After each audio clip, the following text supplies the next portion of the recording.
Hi everyone, it's another episode of Marvin Says, and for today's episode, we are to talk about the influx of the Chinese cars dito sa Pilipinas. Okay, so without further ado, umpisa na natin. Alright, so for today's episode, pag-uusapan natin, kung nagtataka kayo, bakit sangkatutak yung mga Chinese cars na ini-import dito sa Pilipinas.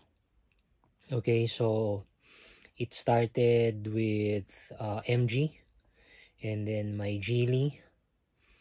Okay, Volkswagen. Uy, bakit may Volkswagen? You would ask. Volkswagen, ang partner niyan, no, is also China. And then you also have Ford. Okay, ang Ford,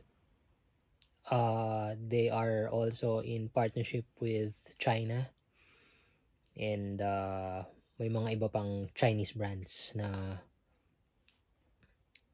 independent. Okay, so ayun na nga, sa market ngayon, no, sangkatutak yung mga Chinese cars.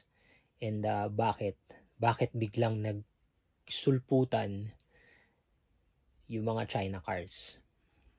The reason behind it is because, okay, of the cost.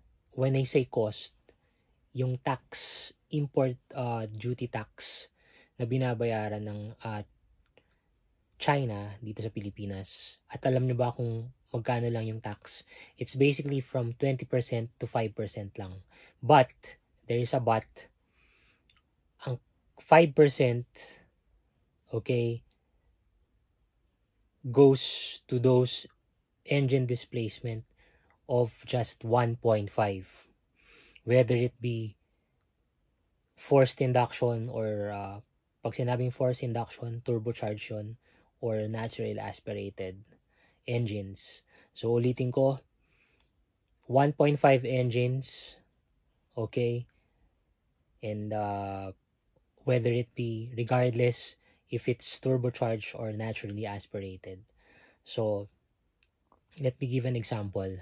Dito tayo sa Geely, okay? Geely, ang una nilang vehicle lineup was the successful Geely Coolray. That's basically 1.5 turbocharge, and then sinundan siya ng Azkara and Okavango. Sa tatlong vehicle lineup ng Geely na yon, ang engine niyan is 1.5 lang. Okay?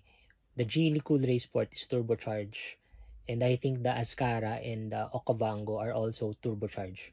The Okavango, it's, I believe, a hybrid engine. Ibig sabihin, pwede siyang gas and a bit of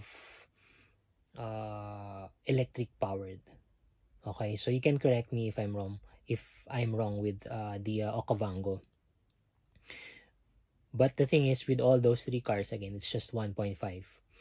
Okay, so ang binayaran lang nila dito to import those cars or vehicles is just 5%. No? So, bakit nangyari yun? Well, basically, yung 5% import tax na yan, no, si President Benigno Aquino ang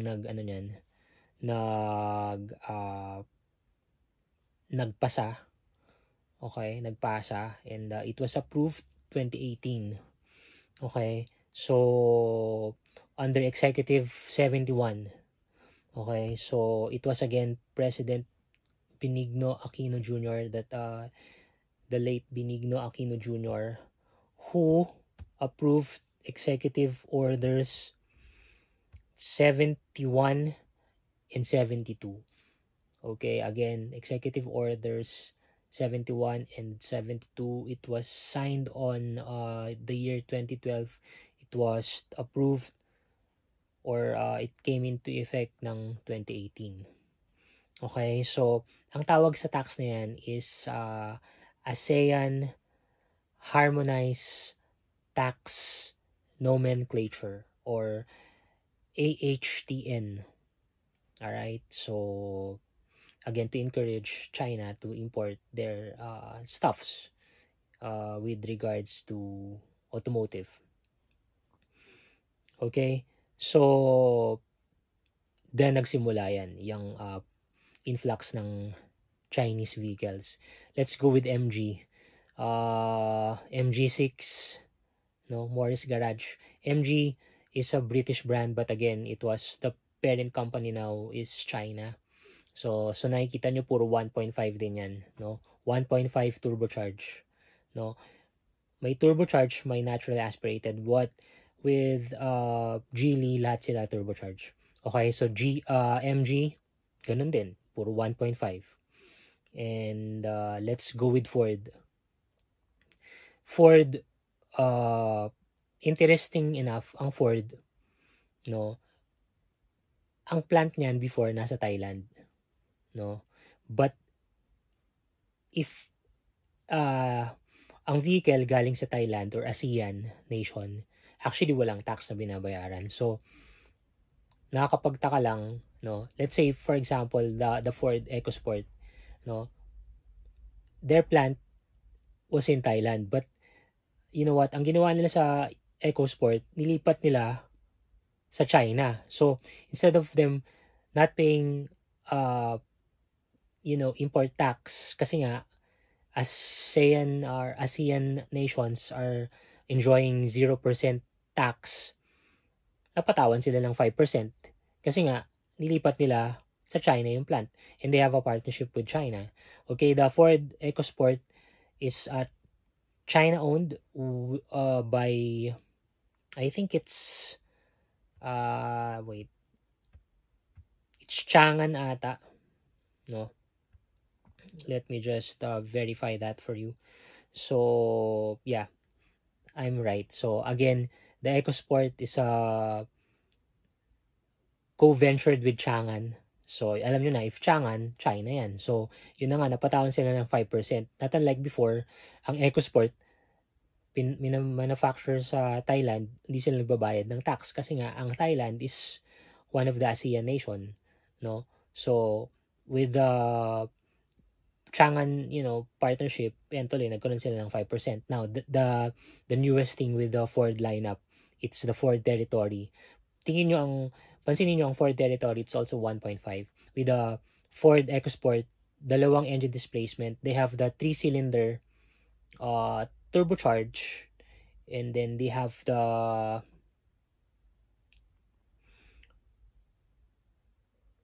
non-turbocharge, which is a 1.5. So that's the odd thing about Ford, no? Regarding the EcoSport. Now, yung bago nila, the Territory, this is in partnership naman with Jiangling. So, ang Ford, may dalawang partner siya sa China. With the EcoSport, it's Chang'an. And then the Ford Territory is partnered with Jiangling. Okay, so, ang Ford Territory is also a 1.5 turbocharged engine. And it's from China. Okay, now let's go with Volkswagen. Ang Volkswagen, they are in partnership with SAIC. Okay, SAIC. Again, SAIC is from China. So, nilabas ang Santana, Volkswagen Santana. Nilabas ang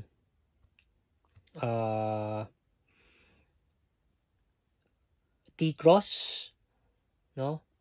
Santana and VW Santana and VW T-Cross, are all co-ventured with SAIC in China. And this vehicle lineup of Volkswagen is also 1.5.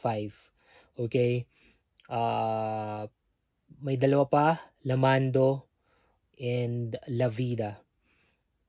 Okay, the La Vida is a turbocharged engine. It's 1.4 cc. The Volkswagen La Vida is 1.4 turbocharged.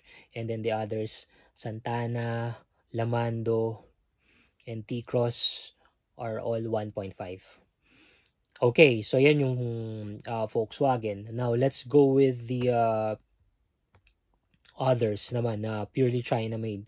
Okay, Chery.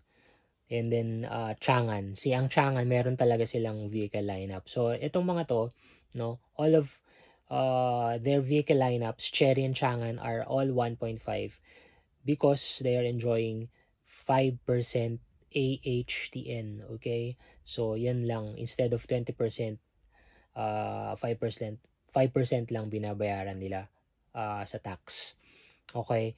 So that's the reason why we have so many China cars right now, and because they're enjoying the, instead of the 20%, it's just 5% uh, tax or import tax. Okay? So yun yung rason. Now, ang tanong ko sa inyo, kung anong bibili nyo if ever na, if you are scouting for a China car, would you rather go with Geely or MG or the Volkswagen or Ford?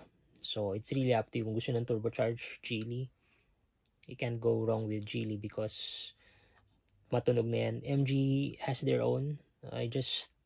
I'm not so sure about what vehicle or what car is the turbocharged one.